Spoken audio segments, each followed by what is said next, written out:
So next up is Mr. Klaus Skytte. He is the CEO of Nordic Energy. So please welcome Klaus. Thank you very much. So I will talk about mapping of Nordic hydrogen valleys. And you can may say, why would you map hydrogen valleys? As you may know, that hydrogen is part of a large value chain where it's come from electricity generation to various end-use sectors, and it also includes all the infrastructure around it and all the sector integration between it. So the further development of hydrogen value chains is a key enabler for actually to make the green transition of industries and transportation. So this is what we see as a quite important thing to do. And also we see that hydrogen could become the next industrial adventure on par of wind energy. However, there's a very tough competition, so you have to act very fast in order to reach this window of opportunity. Now, Nordic Energy Research is a Nordic institution under the Nordic Council of Ministers. We finance energy research and facilitate energy cooperation between the 8 Nordic countries, Greenland, Iceland, Faroe Islands, Norway, Denmark, Sweden, Poland, and Finland. So the cooperation within energy research and common knowledge sharing play a crucial role in the development of hydrogen valleys. By building on each other's experiences and strengths, we can actually reach much higher than by doing it ourselves.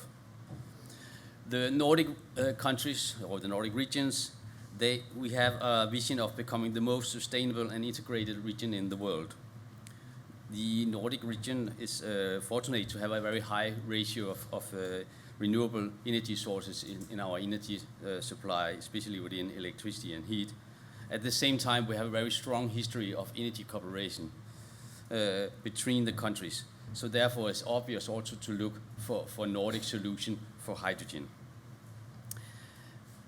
The individual countries in the Nordic countries, we heard in our introductory speech, but you probably also know we are relatively small.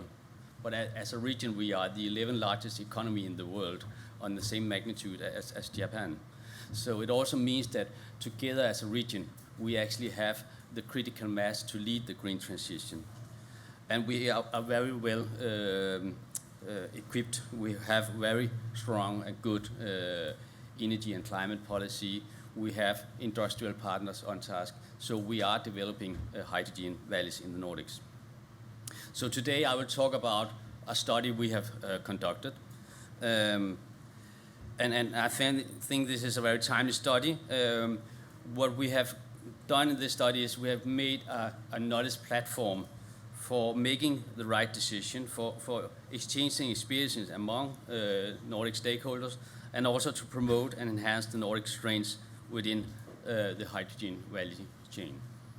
So new knowledge will enable the Nordic countries to increase their cooperation on hydrogen and strengthen their international competitiveness, and it will also identify the need for regulatory reforms. Therefore, the overall aim of this study is to create an overview and support industry authorities and decision makers to make and strengthen existing hydrogen valleys, and also to contribute to developing of the new ones. So it's my hope that you here today, or the ones who will use this map of the Nordic hydrogen valley, will see the strengths of the Nordic competition and create synergies between the various Nordic and Japanese initiatives.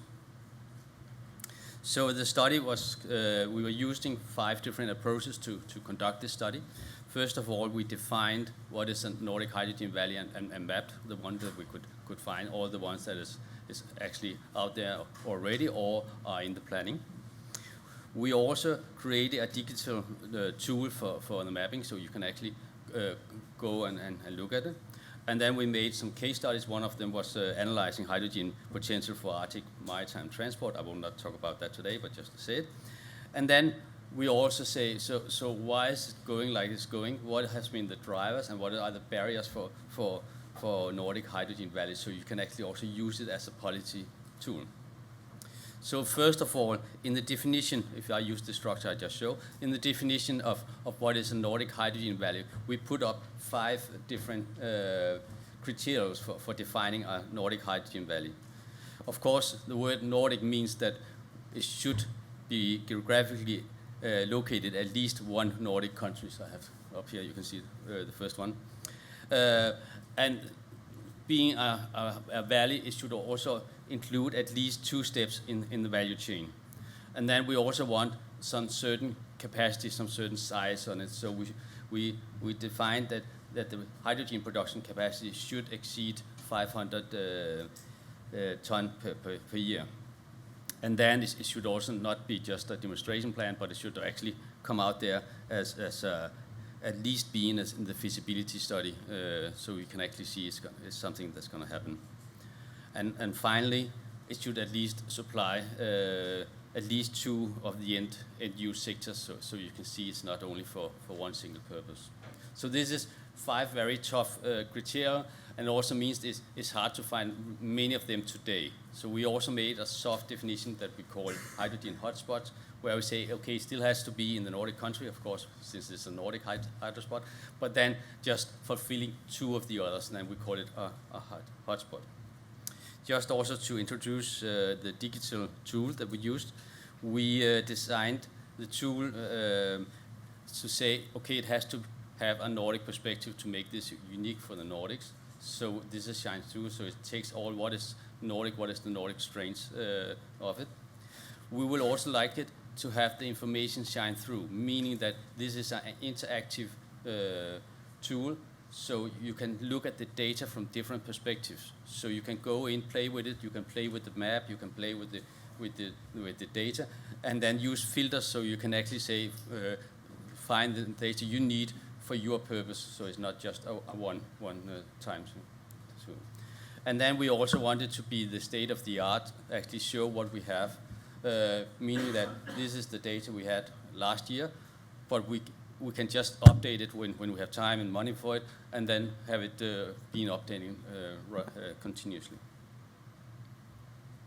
So, give you some results. So this is, I don't know if you can read it, or maybe I'm in the front. I can go out here, then you can't hear me. This is the capacity in the different 8 countries. And you see that there's actually hydrogen, quite a lot of this is the added, you can find the detailed in the report and in the tool, of course, for each project. But you can see that there are activities in all the Nordic countries, very high activities. They're structured different a little bit. There are countries like Denmark, which have few projects, but they are large. Whereas you see, for example, countries like Norway or Sweden have many projects, but relatively small projects. But they're very active in all the Nordic countries, which is really nice to see. What you see also there on the right, you see that the capacity is relatively low today, but these projects that are in the planning, they actually have a capacity of 8 megaton of hydrogen production per year. So this is quite a lot, and there's in total 167 projects. Just to summarize it, so just as I just mentioned, there's high activity in all the Nordic countries, and as I also mentioned, 8 megaton of hydrogen production per year is planned. It's equivalent to 270 gigawatt hour of energy, if you want to have that number. Some years ago, we conducted a scenario analyzing, saying what does it take to make the Nordic region a carbon neutral region. And hydrogen was a key enabler in these scenarios. And when we look at these scenarios to say how much hydrogen is actually needed in the Nordic countries just to become carbon neutral, then this potential production in this project that is planned is double that amount. It means that the Nordic can become hydrogen hub for the rest of Europe, if that's what we want. I know that the EU would like it, but you can always ask if the Nordic want. But we have the potentials. But to say that is also a lot of birds in the bush right now.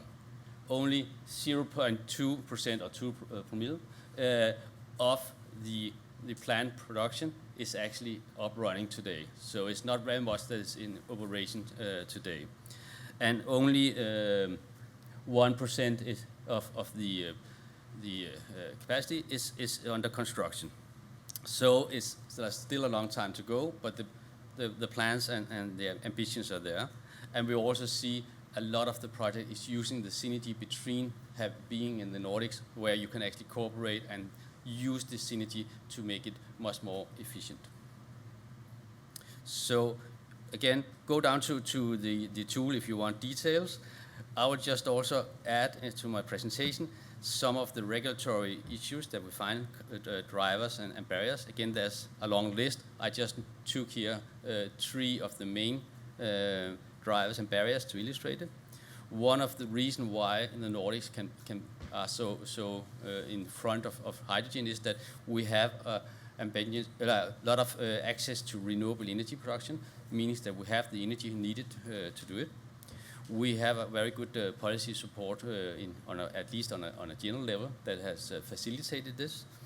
And then we have the industry present, and the ambition are there, as you can see in the graphs. If you look at the barriers, one of the main barriers so far when you talk with all the developers is that the business case is still weak to find. So we still have to do something with the business cases in many cases. And then if you go down to the details in the regulation, a lot of the regulation have been built on other energy carriers or energy sources, meaning that there are still a lot of regulatory, especially environmental things that have to be solved in order to make this up running. And then there's also the lead, this slide, final slide. The access to skilled materials and workforce is, of course, also something that could be good. Okay, I think my time is up, so thank you very much.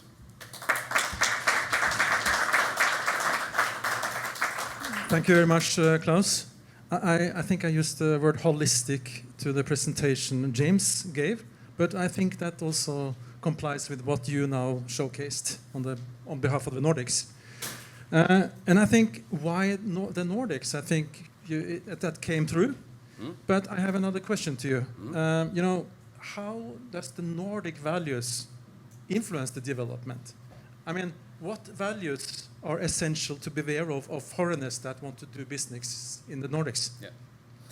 So all the Nordic cooperation is actually based on trust, more or less. So this is one of the specific areas of the Nordics. So trust is a key thing. It's the same with here in Japan. So in that case, we look much like trust facilitate that we can cooperate. Our differences make the cooperation strong.